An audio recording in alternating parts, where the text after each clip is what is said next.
Hi, I'm Lorraine Pintus. Welcome to the only in-depth Bible study currently available on the subject of swinging hormones.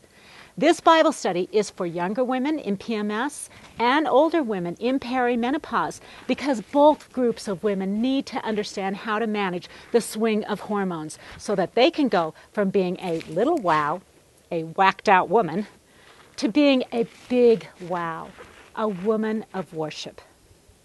I'm so glad to be joining you this week and each week by video. I can't tell you how precious this is to me.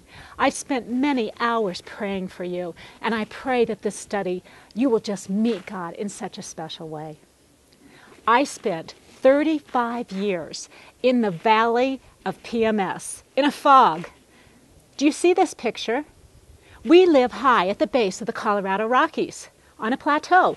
And you can see the fog down in the valley. Well, that was me. When I had PMS, I was down in this fog. But now, I'm in menopause. I'm up on the plateau. And I can see from this vantage point things I could not see when I was down in the fog. Those are some of the things I want to share with you. So come on in. Join me in my home. Jump Out the Hormone Swing is the culmination of more than 5 years of research, wisdom from God's Word, and surveys that I took from 1,500 women as I spoke around the country. Before we go any further, I need to make a disclaimer. I am a writer and a speaker on women's issues, but I am not a doctor. Okay? In fact, I want you to say out loud right now with me, Lorraine is not a doctor. Please don't send me your emails or call me about your medical questions. But if you have PMDD or depression or thoughts of suicide, get thee to a doctor. Will this study help you? Yes, it will help you, but you also need the help of a qualified physician. Most of what we're going to be doing in this study is talking about issues your doctor won't tell you. Let me read some of those for you. How do I keep from saying awful things when PMS makes me feel like I want to smack someone? How do I manage the swing from feeling super confident one week to incapable the next? Why does the way my husband chew his food suddenly annoy me? You say there are 10 benefits to PMS? Seriously? What are they? Why has my brain quit working? And how do the products and the foods I eat affect my hormones? I'll also be giving you tips about how to deal with the physical, the mental, and the spiritual symptoms of PMS. And it's perhaps that last category that I'm most excited to talk to you about because this is the one no one addresses. I love God. I love Him.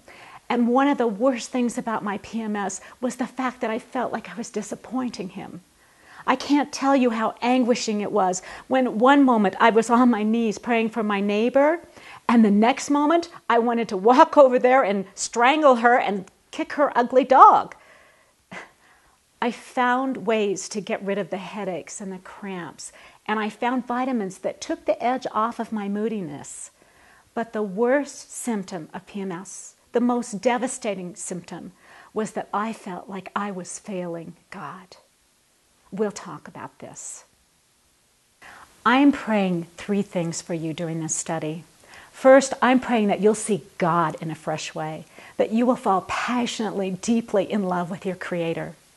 Secondly, that you'll see yourself in a new way, that you'll stand taller, and that you'll have an awestruck wonder over the nobility that God knit into you as a woman. And third, I'm praying that you'll find a new friend. I can't tell you how much my friends mean to me. I couldn't do life without them. And so I pray that during this study, you connect heart to heart, spirit to spirit with someone else. Can we take a moment now and just say our memory verse for this week? It's in Hebrews 10, 24 and 25. Let us consider how we may spur one another on toward love and good deeds. Let us not give up meeting together, as some are in the habit of doing, but let us encourage one another, and all the more as you see the day approaching.